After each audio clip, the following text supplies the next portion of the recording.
Bismillahirrahmanirrahim. Assalamualaikum warahmatullahi wabarakatuh. Alhamdulillah, salatu wassalamu ala rasulillah wa ala alihi wa ashabihi wa mawalah, la hawla wa la quwwata illa billah. Bersyukur kepada Allah dengan mengucapkan alhamdulillahi rabbil alamin. Berselawat kita kepada Nabi kita Muhammad sallallahu alaihi wasallam. Allahumma salli ala Muhammad wa ala ali Muhammad. Para pemirsa yang dimuliakan oleh Allah Subhanahu wa taala, kembali lagi bersama kami. Kita aktif lagi dalam channel YouTube Ruang Hijrah, tanya jawab seputar hukum keluarga Islam, yang insya Allah nanti orang-orang yang bertanya baik dalam media YouTube atau melalui WA kepada kami, maka kami akan jawab melalui video YouTube ini. Mudah-mudahan kita semua kembali mendapatkan kebaikan dari apa yang kita ketahui. Telah masuk pertanyaan kepada kami dari yang lalu, ya. Ini belum sempat kami jawab. Yang pertama yaitu, Assalamualaikum warahmatullahi wabarakatuh. Waalaikumsalam warahmatullahi wabarakatuh. Pak Ustadz, kami pernah mendengar bahwa dalam pembagian warisan itu ada yang dikenal dengan Dzawil Arham. Itu Dzawil Arham itu siapa Pak Ustadz dan bagaimana dia? Baik.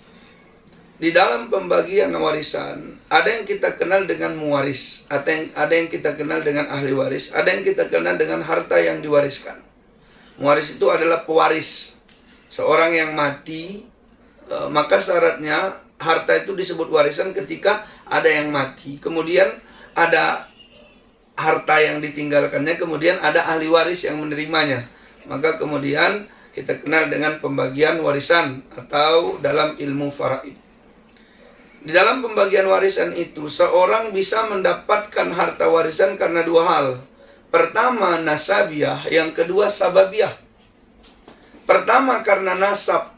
Karena kedekatan, kekerabatan, karena hubungan darah. Misalnya seorang anak mendapatkan warisan dari bapaknya, itu karena nasab. Seorang saudara mendapatkan warisan dari saudaranya, itu pun karena nasab. Seorang ibu mendapatkan warisan dari anaknya, itu pun karena nasab. Maka sebab nasab ini seperti yang Allah sebutkan di dalam Al-Quran, yusikumullahu fi auladikum lidzakari mithlu abdil unthayain fa in kunna nisa'an fawqa ithnataini falahunna thulutsa ma tarak wa in kanat wahidatan falahan nifs. Ini kan ceritanya kalau kamu meninggal dunia, kamu punya anak laki-laki, anak perempuan, bagian anak laki 2 kali dibanding bagian anak perempuan. Kenapa bisa mendapat dari dia? Karena dia adalah anaknya. Anak ini adalah nasabiah. Kemudian yang kedua, ada karena sababiah. Sababiah itu adalah karena sebab. Misalnya seorang yang memerdekakan budak, maka dia akan menjadi ahli waris dari budak yang telah dimerdekakannya. Itu sababiah. Atau yang kedua, seorang suami mendapatkan warisan dari istrinya ketika istrinya meninggal, itu pun karena sababiah, namanya sebab perkawinan. Makanya kata Allah di dalam Al-Quran, walakum nisfu ma taraka azwajukum illam yakul lahunna walad. Seorang suami atau kamu sebagai suami akan mendapatkan bagian setengah dari harta yang ditinggalkan istrimu kalau istrimu tidak punya anak. Berarti di sini istri menjadi pewaris dan suami menjadi ahli waris dari istrinya, itu karena sababiah. Tapi kemudian apakah semua yang karena nasab tadi akan mendapatkan warisan? Apakah semua yang karena nasab tadi akan mendapatkan warisan? Ternyata tidak. Ada orang terdekat dari dari pewaris tidak mendapatkan warisan karena dia kelompok keturunan perempuan atau disebut dengan dzawil arham. Dzawil arham itu misalnya seorang anak perempuan punya anak, baik laki-laki maupun perempuan. Anaknya itu disebut dzawil arham. Hubungan kekerabatannya dekat, hubungan darahnya dekat, tapi dia tidak mendapatkan warisan karena dia dzawil arham. Mengenai dzawil arham ini, kemudian ulama berbeda pendapat. Yang pertama, seperti Imam Syafi'i, Imam Malik mengatakan memang dzawil arham tidak mendapatkan warisan. Jadi ketika ahli waris, ketika pewaris sama sekali tidak memiliki ahli waris kecuali dzawil arham, maka hartanya dikembalikan ke Baitul Mal. Dzawil arham tak dapat. Itu kalau dalam mazhab Syafi'i, Maliki ini ditulis dalam fikih mawaris.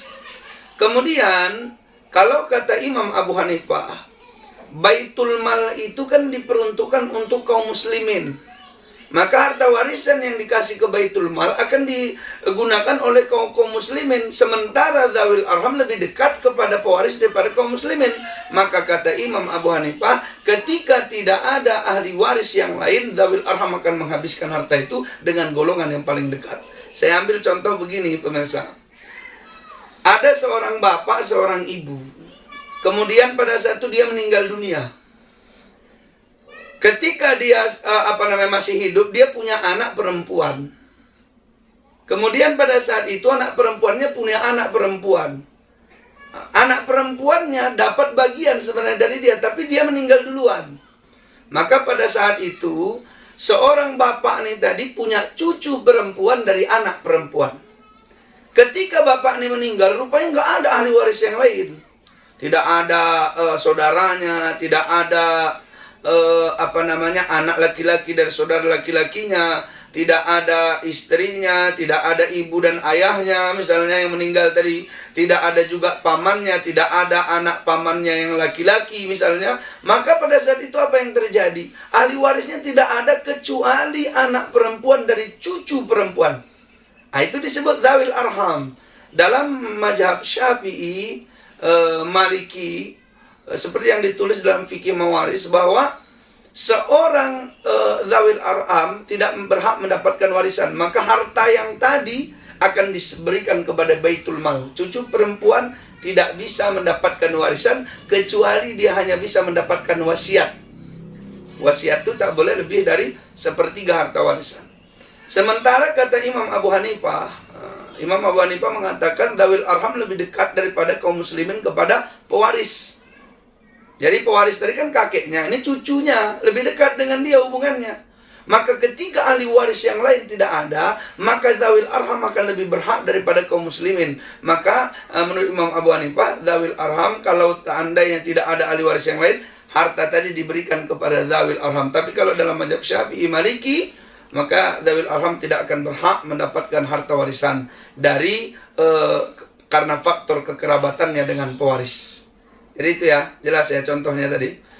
Baiklah, itulah pertanyaan yang masuk pada kami. Terima kasih. Assalamualaikum warahmatullahi wabarakatuh.